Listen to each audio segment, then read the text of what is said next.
9 എന്ന അക്കം 8 എന്ന അക്കത്തിന് ഒരിക്കലും ഒരു അടി അടിച്ചു. 9 8നെ തല്ലി.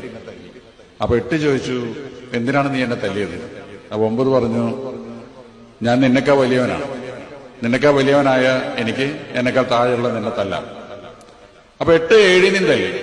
7 6നെയും 6 5നെയും 5 4നെയും 4 3നെയും 3 2നെയും 2 1നെയും തല്ലി. അപ്പൊ 1 നോക്കുമ്പോ താഴെ തല്ലാൻ വിലയുള്ള ഒന്നുമില്ല, 0 മാത്രമേ ഉള്ളൂ. 0ത്തിനാണെങ്കിൽ വിലയില്ല, 0ത്തിന് തല്ലിയിട്ട് കാര്യമില്ല. അപ്പൊ 1 വിചാരിച്ചു, ദുർബലനായ ഈ 0ത്തിനെ എന്നോട് ചേർത്ത് നിർത്തിയേക്കാം എന്ന് വിചാരിച്ചപ്പോ അത് 1ഉം 0 ചേർന്നപ്പോ 10ആയി മാറുകയും അതിന്റെ വില ഏറ്റവും കൂടുതൽ ഉയരുകയും ചെയ്തു. അപ്പോ താഴേക്കടയുള്ളവരെ, ദൗർബല്യമുള്ളവരെ, നമ്മൾ നിസ്സാരവരാണെന്ന് തോന്നുന്നവരെ ചേർത്ത് പിടിക്കുക എന്നുള്ള സന്ദേശമാണ് ആ കഥയിൽ ഉൾക്കൊള്ളുന്നത്. ഇത്